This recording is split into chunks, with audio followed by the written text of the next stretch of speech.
ആകാശവാണി.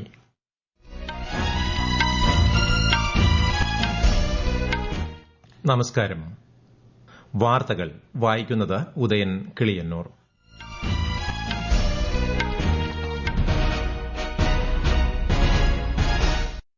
പ്രധാന വാർത്തകൾ. ഇന്ത്യ പാകിസ്ഥാൻ വെടിനിർത്തൽ കരാറിന് സമയപരിധി നിശ്ചയിച്ചിട്ടില്ലെന്ന് സൈനിക വൃത്തങ്ങൾ. ഇരു രാജ്യങ്ങളും തമ്മിലെ വിദേശ നയവുമായി ബന്ധപ്പെട്ട പുതിയ സംഭവവികാസങ്ങൾ വിദേശകാര്യ സെക്രട്ടറി ഇന്ന് പാർലമെന്ററി സ്റ്റാൻഡിംഗ് കമ്മിറ്റിയെ ധരിപ്പിക്കും.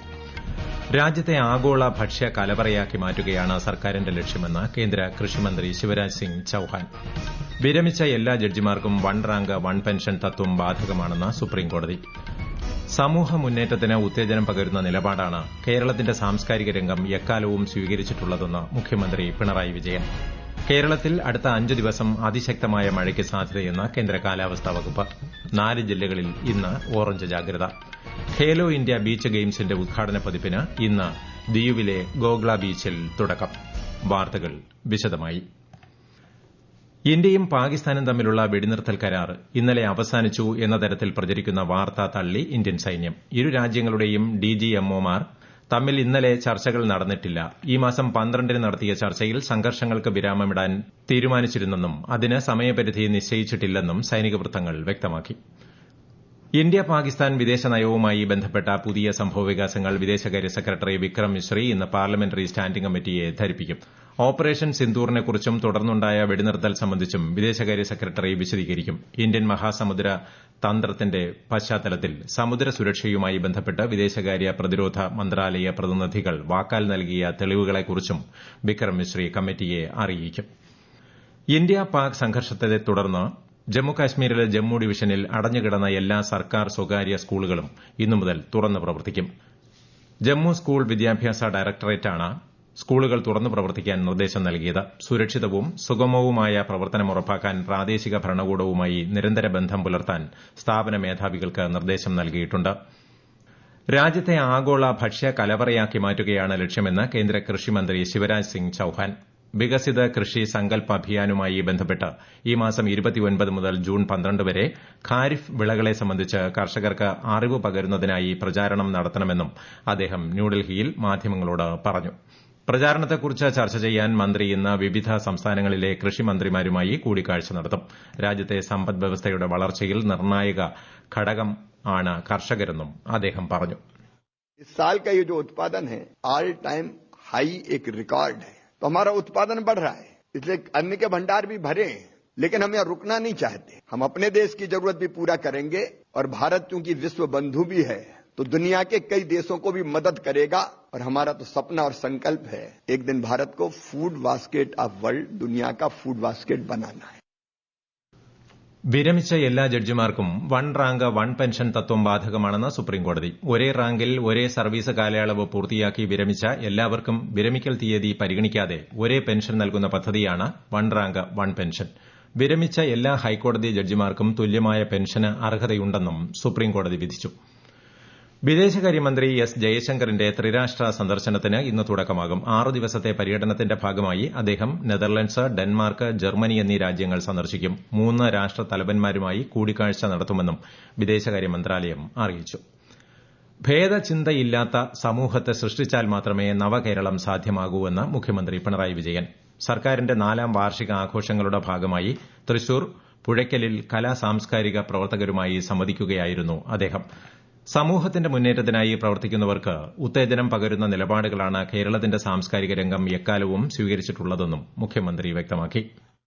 നാടിന്റെ ഉയർച്ചയ്ക്കും വളർച്ചയ്ക്കും സമൂഹത്തിന്റെ മാറ്റത്തിനും അതിനുവേണ്ടി ശ്രമിക്കുന്നവർക്കാകെ ഉത്തേജനം പകരുന്ന നിലപാടുകളാണ് പൊതുവെ കലാസാഹിത്യ രംഗത്ത് നിന്നുണ്ടായിരുന്നത്. ഭേദചിന്തയില്ലാത്ത മനുഷ്യരെ സൃഷ്ടിച്ചെടുക്കാൻ നമുക്ക് കഴിയണം. അതാണ് നേരത്തെ നവോത്ഥാന കാലത്ത് ഉയർത്തിയിരുന്ന മുദ്രാവാക്യം.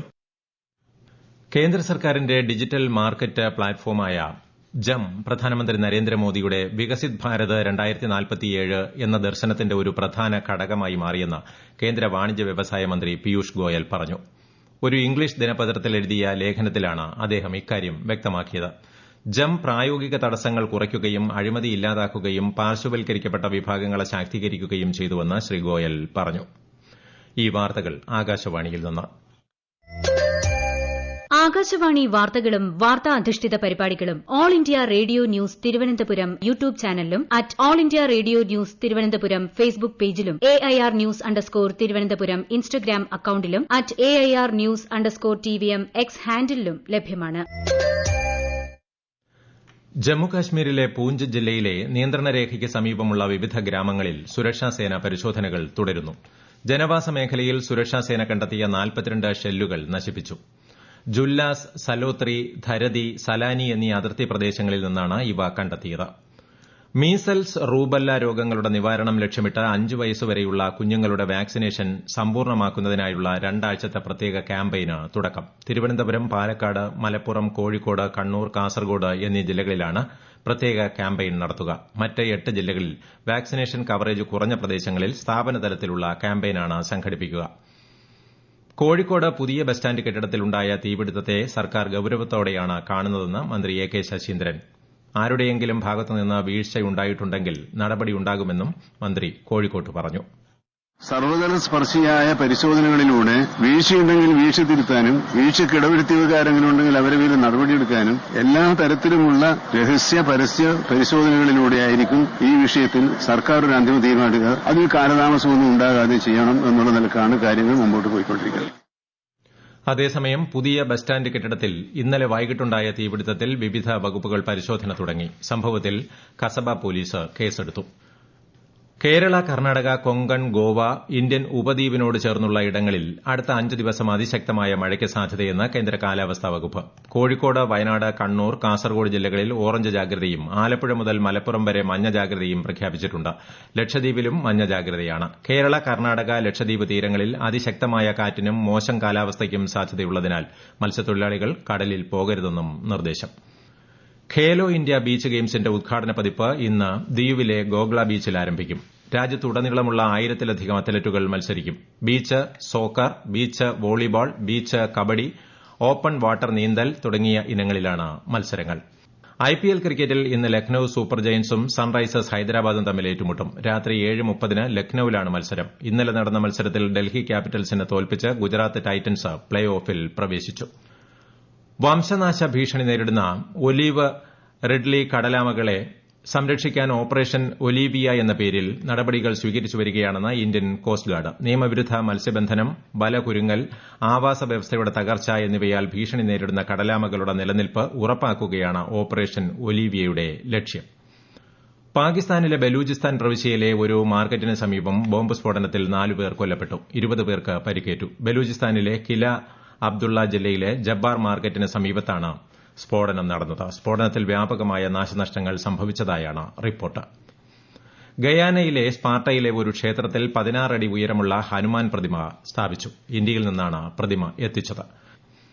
മഹാരാഷ്ട്രയിലെ മുംബൈ ഗോവ ഹൈവേയിൽ രത്നഗിരിക്ക് സമീപം ജഗ്ബുദി നദിയിലേക്ക് കാർ മറിഞ്ഞ് 5 പേർ മരിച്ചു. ഡ്രൈവർക്ക് ഗുരുതരമായി പരിക്കേറ്റു. മുംബൈയിൽ നിന്ന് ദേവ്രുഖിലേക്ക് പോവുകയായിരുന്ന കാർ നിയന്ത്രണം നഷ്ടപ്പെട്ട് നദിയിലേക്ക് മറിയുകയായിരുന്നു.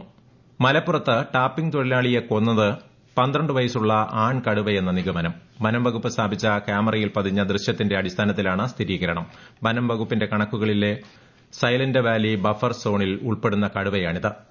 കടുവയെ പിടികൂടാനുള്ള വനം വകുപ്പിന്റെ ശ്രമം തുടരുകയാണ്.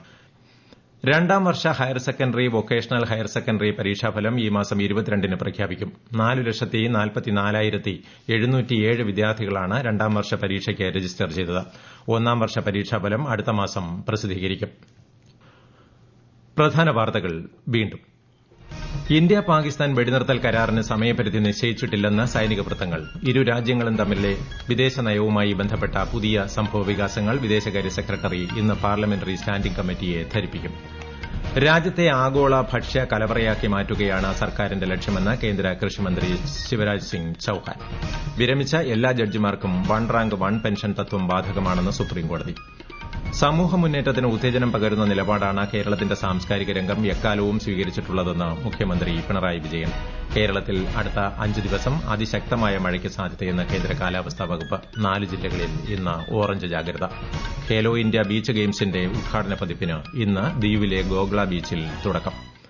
വാർത്തകൾ കഴിഞ്ഞു. അടുത്ത വാർത്താ പ്രക്ഷേപണം വൈകുന്നേരം 6:30-ന്.